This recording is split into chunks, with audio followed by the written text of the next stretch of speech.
Welcome to my channel. आज मैं आपको रीजनिंग बेस से रिलेटेड कुछ और डिफरेंट क्वेश्चन के बारे में बताने जा रहा हूँ।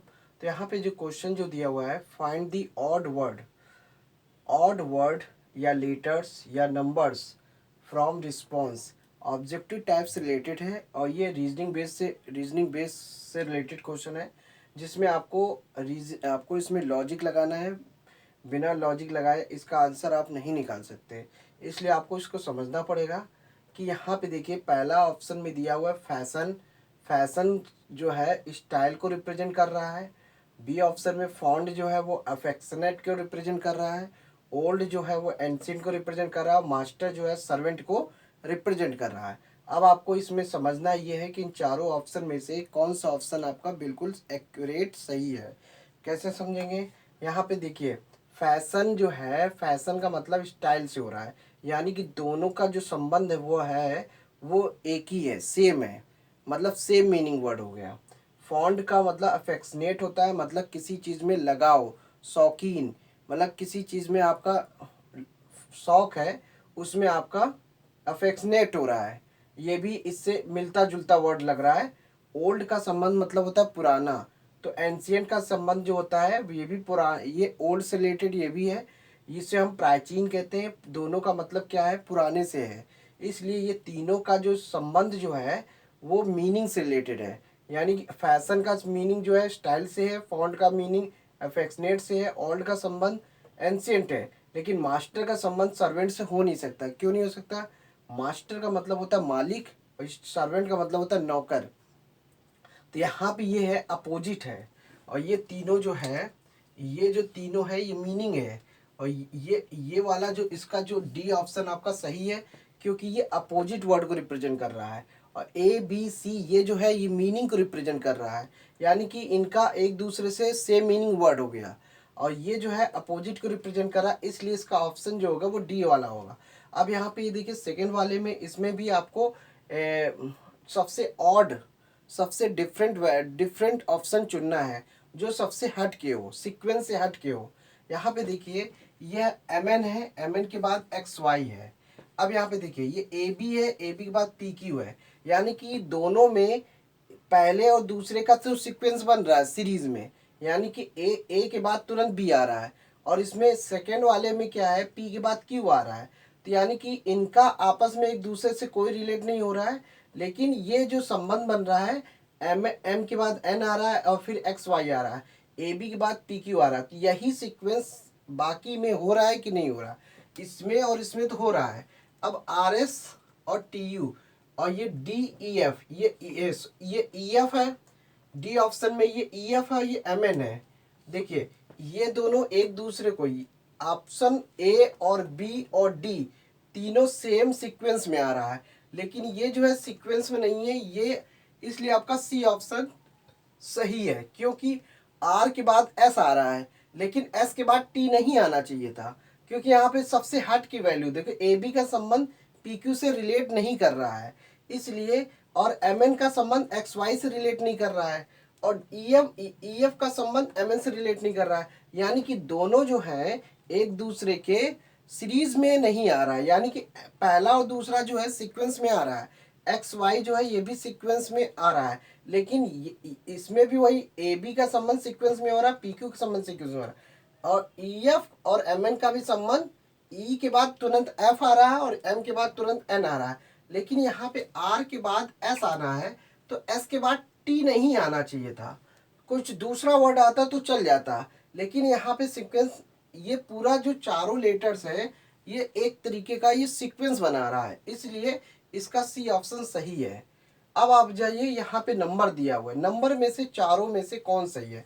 देखिए, इसमें 1 का स्क्वायर करने पे 1 होता है। अब इसमें 4 का स्क्वायर करने पे 16 आएगा। अब इसमें 9 का स्क्वायर करने पे 81 आएगा। अब यहाँ पे ये जो 9 का क्यूब करेंगे तो 243 आ रहा है। देखिए, यहाँ पे अगर हम इसका 81 लेते हैं और ये 9 करते हैं,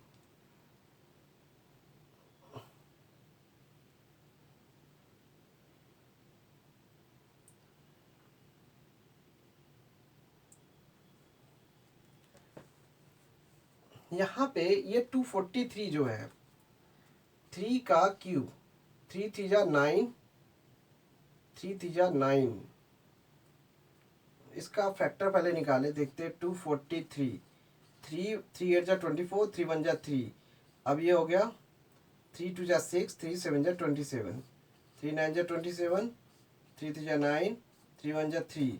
यानी कि ये देखिए क्या सीक्वेंस बना रहा है इसमें, ये 9, ये 9 है, ये भी 9 है। यहाँ पे देखिए सीक्वेंस नहीं बना रहा है। ये जो है ना, ये 81 जो हो रहा है और उसके बाद 3 से मल्टीप्लाई कर दे रहा है, 3 3 3 8 24। देखिए यहाँ पे ये 9 का स्क्वायर तो हो रहा है, लेकिन साथ में उसके बाद ये 3 से मल्टीप्लाई हो जा रहा है। देखिए अब इसमें क्या हो रहा है, 1 का स्क्वायर करने पे 1 आ रहा है, 4 का स्क्वायर करने पे 16 आ रहा है, 9 का स्क्वायर करने पे 81 आ रहा है। लेकिन यहाँ पे 9 का स्क्वायर करने के बाद जो वैल्यू आएगी उसमें 3 से मल्टीप्लाई करना पड़ेगा, तब ये वैल्यू आएगी। तो यानी कि ये तीनों जो है पैटर्न को फॉलो कर रहे हैं, लेकिन ये पैटर्न को फॉलो नहीं कर रहा है, ये नॉन पैटर्न हो गया, इसलिए ये डिफरेंट हो गया। चारों ऑप्शन में से 3 ऑप्शन तो रिलेट कर रहा है, लेकिन चौथा ऑप्शन जो है रिलेट नहीं कर रहा है बाकियों से।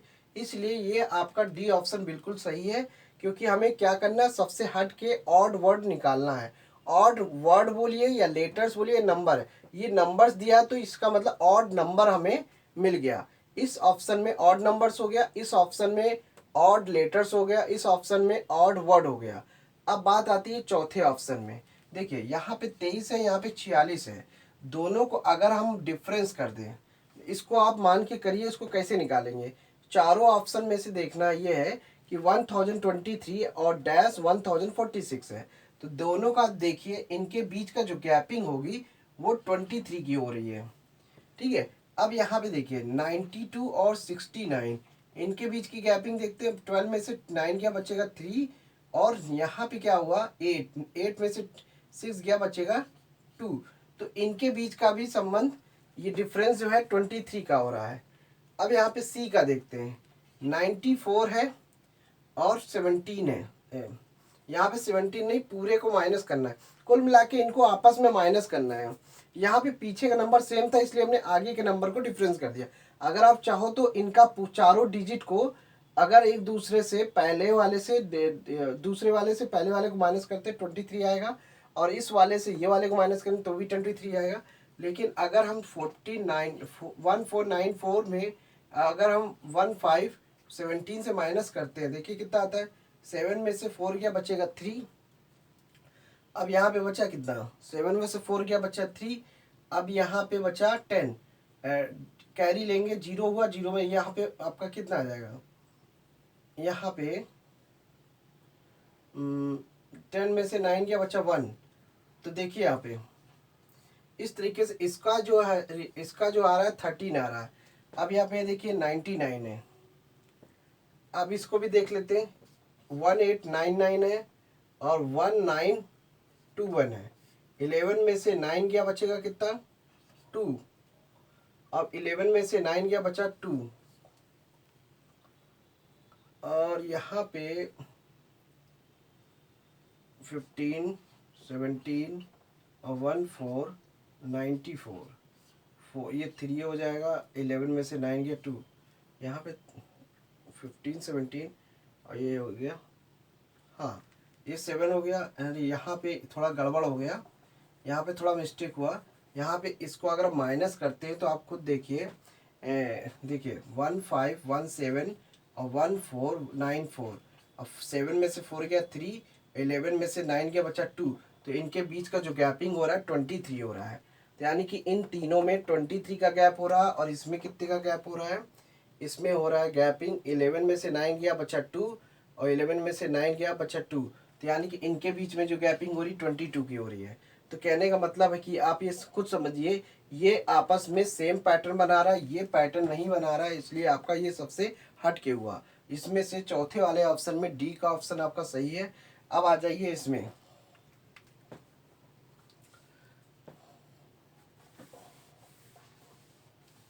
यहाँ पे देखना, ये है 136 है।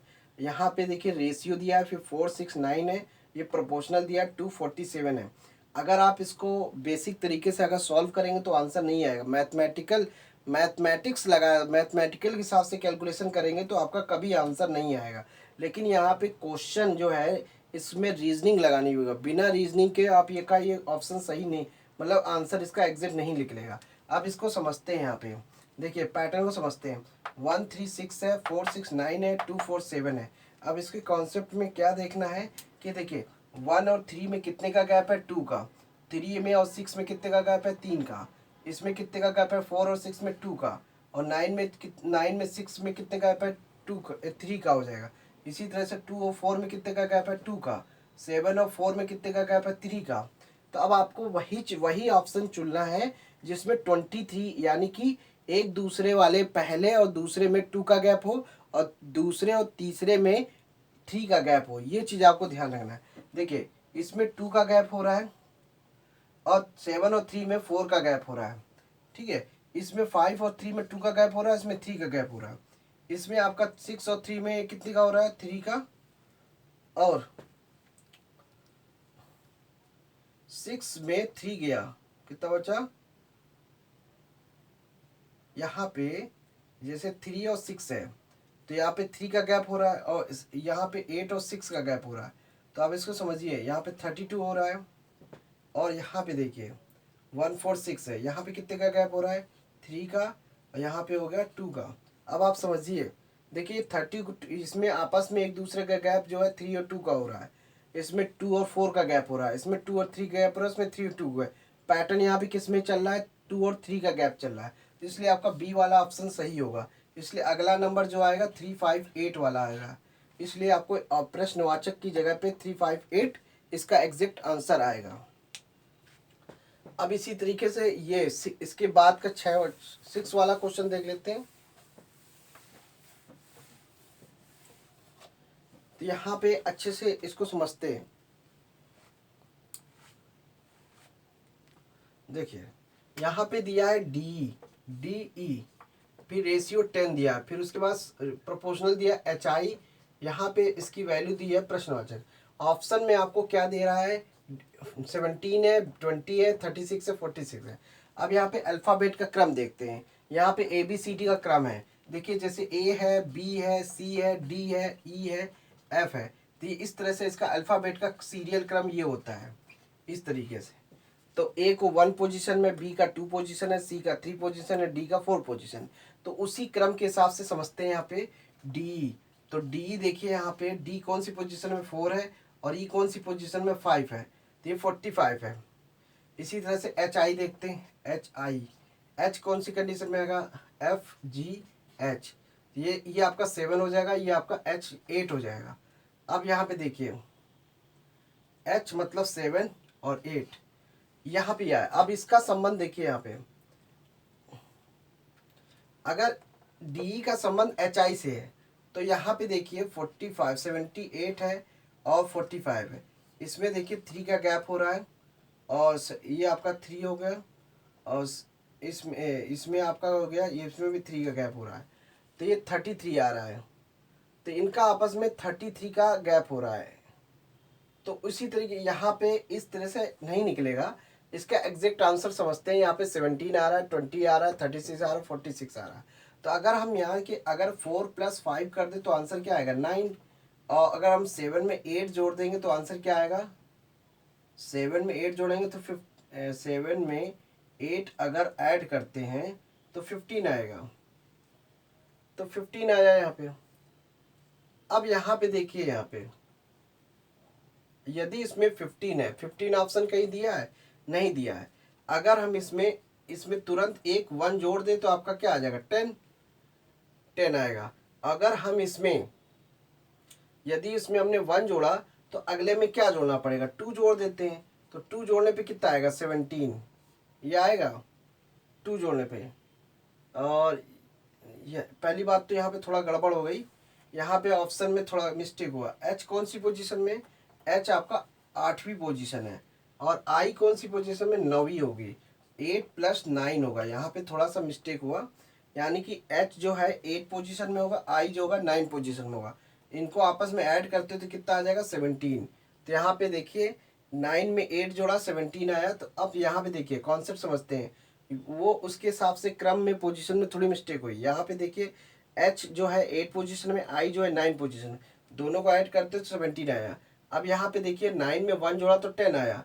अब यहाँ पे 17 जो ऑप्शन है, लेकिन आपका यहाँ पे 17 तो है, 20 भी है, 36 भी है, 46 भी है, लेकिन अगला नंबर क्या होगा? जैसे 9 में 1 जोड़ा, तो अब अगर 17 में अगर हम 3 जोड़ेंगे तो 20 आ जाएगा। तो इसका मतलब क्या हुआ? इसका मतलब ये हुआ, ये ऑड नंबर है। अगर 9 में ऑड नंबर, पहला ऑड नंबर जोड़ते तो 1 आएगा, और अगर हम उसके बाद दूसरा ऑड नंबर जोड़ते तो 3 जोड़ेंगे तो 20 आ जाएगा। तो 20 आपका ऑप्शन सही है। बाकी जो है इस नहीं होगा, यानी कि ये इस सीक्वेंस में 20 वाला ऑप्शन आपका सही होगा। तो thanks for watching my video, धन्यवाद।